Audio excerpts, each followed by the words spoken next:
You are Shawn Hopkins. Yes. And you are Stonebridge, okay? Understood. Okay. You can be seated. Go ahead, prosecutor. Thank you. Okay. Mr. Hopkins, when we broke for lunch, we were talking about the phone conversation you had with Jennifer Crumbley when you called her into school that day. Yes. Okay. So, that morning, did both Jennifer and James Crumbley come to the school? They did. Okay. Do you recall approximately what time? I believe it was around 10:30. Okay. Now, if I were to tell you that we had video surveillance that showed that you welcomed them to your office at 10:40, would that sound right? That sounds right. Okay. So, walk us through what happened from the time that you were notified that James and Jennifer Crumbley were there to the time that you went and welcomed them. So when I was notified that they were there, I had actually texted Mr. Ejak to please come back to my office. He had been present through a majority of the meeting until we confirmed the parents were arriving, and then asked him to return. I then went out to the lobby of the counseling office area to greet the parents. Okay. So from the phone call where you actually spoke with Jennifer Crumbley was 9:27 a.m. From that point, 9:27 a.m. until 10:40 a.m., where was the defendant's son? In my office. Okay. And what was going on there? There was a conversation between myself, the defendant's son, and Mr. Ejak was there as well until approximately 10 a.m. During that time, I was still trying to affirm that parents would be able to arrive, and I was talking with the student about really what I was going to be sharing with his parents. Okay. And tell me, sir, what was your expectation of the result of that meeting that you called? My hope was that they would set a plan to get help for their son. Okay. Was your expectation that they would take their son home? That was my hope. Your hope. Okay. So at 10:40 a.m., you welcome them into your office. Tell me what happens next. We walked back into my office. The student was in there. And then mom and dad sat down. There were 3 seats in my office, 2 directly across from me, and then 1 that was kind of off the corner of my desk a little more. The student was in one of the 2 across from me. Dad sat in one of those, and mom sat in the one that was more at a diagonal from where I was. When the defendant and her husband walked into the office, did they approach their son? Not to my memory, no. Okay. Did either one of them hug their son? No. So who started the meeting? I believe I did. And I went over some of the things that I had talked through over the past 2 days with their son. I wanted to confirm some things I wasn't sure of, so I confirmed with mom that she did receive a voicemail from Miss Fine the day before, and just confirmed that what was stated in that meeting was true. And mom confirmed that she received it and that was true. And then I went over some of the things that I had received messages of from the teachers over the past 2 days. Okay. Now, when you were asking Jennifer Crumbley to confirm that information, was she sharing any additional information with you? Not to my memory, no. Now, describe Jennifer Crumbley's demeanor when she walked into your office. She sat down in the chair, felt a little bit distant. What do you mean by that? More just kind of like it felt like it was a little bit of an inconvenience to be there. Okay, you testified that you had to have these meetings in the past. Yes. Was this meeting similar to those meetings, or was it different? Your Honor, objection to relevance. Judge, it's relevant because the crux of this case is the defendant's failure to use ordinary care to avoid a tragedy, and her failure to use just ordinary care contributed to her failure to adhere to her parental responsibilities, which is her duty under Michigan law. It's all part of gross negligence, Judge. Well, I guess was the meeting unusual in any way? How many meetings like this have you had with parents in general? Dozens. Dozens? Okay. So, I mean, people react differently too. No one's very excited about coming to this school about their child, right? I would agree. Now, this wasn't a discipline issue, though, was it, sir? No. Okay. In fact, you had indicated, Jennifer Crumbley, that you had concerns with suicidal ideation. I had concerns for his well-being, absolutely. And you communicated that to Mrs. Crumbley before she got there? Yes, Okay. And yet, still, it was different than the dozens of meetings you had in the past? I would agree. All right. So, you said that this defendant's son sat directly across from you. James Crumbley was in a chair next to him. Jennifer Crumbley was off to your side. I don't remember which chair student and dad were That's in. I know fine. they were both across from me, and Jennifer Crumbley was off to the side of the little Okay. door. So, you were asking them to confirm the voicemail, information left on the voicemail November the 29th, the day before? Yes. Okay, specifically, what information were you asking them to confirm? I asked first that they received the voicemail because I didn't know at that point whether they had or not. And then I asked to confirm the details of the voicemail, which were that shooting guns were a hobby that they undertook as a family and that they had went to the range over the weekend. Okay. Did you tell Jennifer Crumbley that her son expressed to you his own feelings of his friend leaving the state? I did mention that, yes. Okay, and what else did you mention? I mentioned the conversations I had with the student of the friend leaving, that the student was sad about that, the dog, family dog passing, grandparent of COVID being hard, and all of those which were told to me by the student were also confirmed by the parents. Now, when you say confirmed, I take it that, I don't want to put words in your mouth, but this didn't catch Jennifer Crumbley by surprise.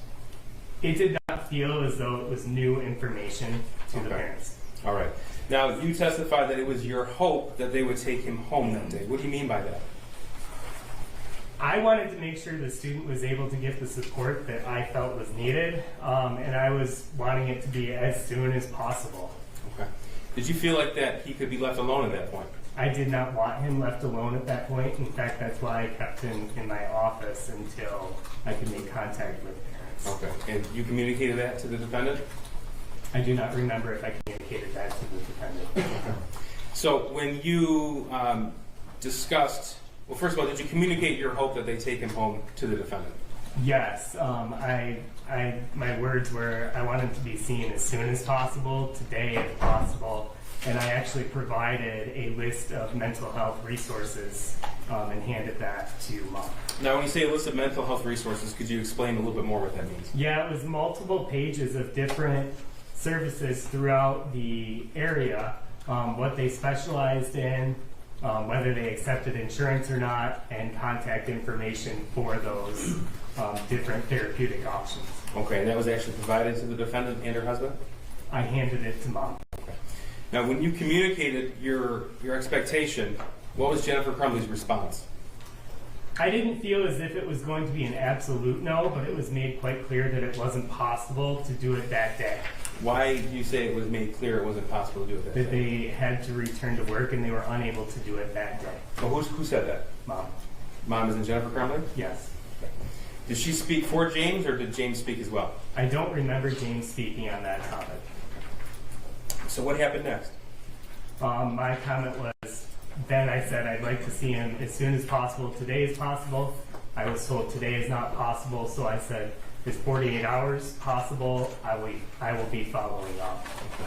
In those dozens of meetings in the past, had anyone ever said that they couldn't have their son go with them that day? I had not had that happen in a situation. Your Honor, I would object to the relevance. It's the same response as the last objection. Okay, well, I guess you'd want to back up even further. Had you ever asked parents to take their child home with them that day? Have you ever requested that before?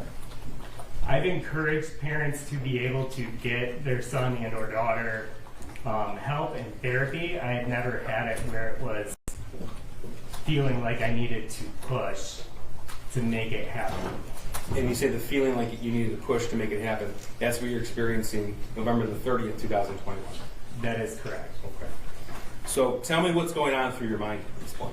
I was a little caught off guard and a little confused because it was something that I wasn't really expecting that type of response, especially when parents came, and in fact both parents came, which I wasn't expecting nor did I request. I was a little surprised at their willingness to come, but then not completely follow through. Okay. Now, you told the defendant or husband that your opinion was this drawing showed suicidal ideation. Is that right? That was my opinion, and I did not. I saw it as somebody who was showing signs that could be associated with suicide, and so I took that, and out of just an abundance of caution, wanted to make sure that the student was able to get help. Okay. But you communicated that to the defendant. I did.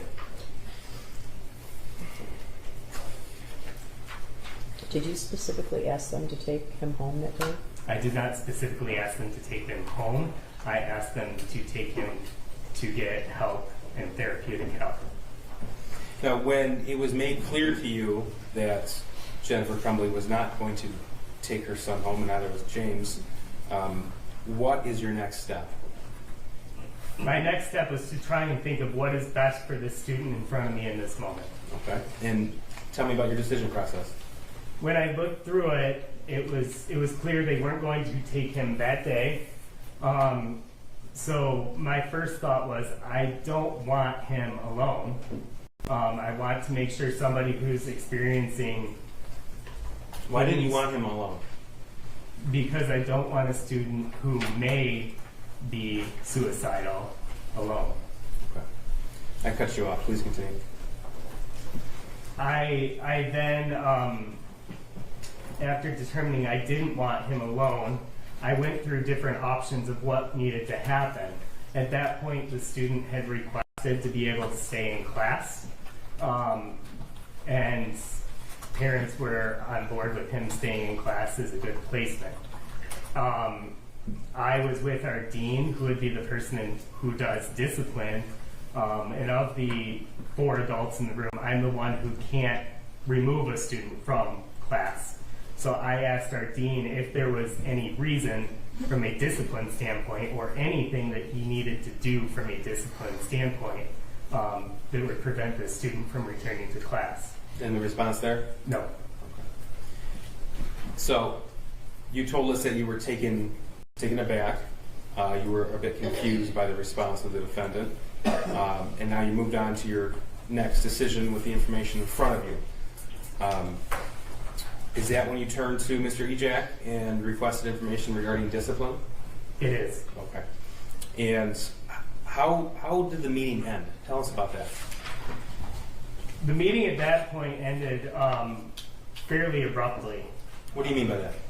Well, at that point, we had a student wanting to return to class. I knew that he wasn't going to be able to be removed to go get therapy that day. So I was kind of left with an option of, okay, this student, I can't keep a student from class if there isn't a reason to keep him from class. I asked if there was a discipline reason, and once we had kind of gotten to that point, I allowed the student to go back to class based on the information I had, and then Mom asked if we were done. And Those were her words, are we done? Yeah. Okay. Yes. What was your response to that? My response was, I guess so. Now, you let her son go back to class before James and Jennifer left your office, is that right? There was a short time overlap of maybe 1 minute. Okay. So tell us what happened when it was communicated to the defendant's son that he could go back to class and he left. What happened in that time span? There wasn't anything noteworthy or different than any other student I've had leave my office.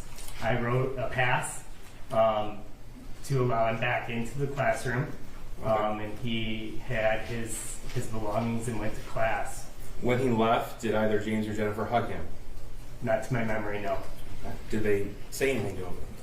Not to my memory. Did you say anything to him? I did. What did you say? When I handed him his pass, I just let him know that I cared about him. And why did you say that? Because I do. Like I did. It was an hour and a half with a student who was sad, with a student that we were talking about future plans. Now, in the time span from when You wrote him a pass and he went back to his class, and James and Jennifer were still there. Did they continue discussion without him? I don't remember any. Okay. So what happened next? I had handed them the sheet with referrals, and to my memory, they gathered up belongings and left. Now, what was your plan as far as follow-up had this attack not happened? My plan as far as follow-up was I was going to meet with the student the next morning to see if there had been more discussions and more plans about getting help. And then if there had not, my plan was to call Child Protective Services. Okay. Now, how long would you say the meeting lasted from beginning to end? Less than 15 minutes. All right. And again, was that typical or atypical from these meetings that you've been in before? Objection. Same response, Jeff. In your experience, how long do these meetings usually last? They vary. I mean, I've had some where parents came, got their kids, and it was 5 minutes. I've had some where we were in my office for an hour. Okay. So the instances where they grabbed their kid, that was quick. Could be, yes. But when they spoke and talked through things, it was much longer. Yes. May I have one moment, Your Honor? Nothing further. Thank you. Thank you.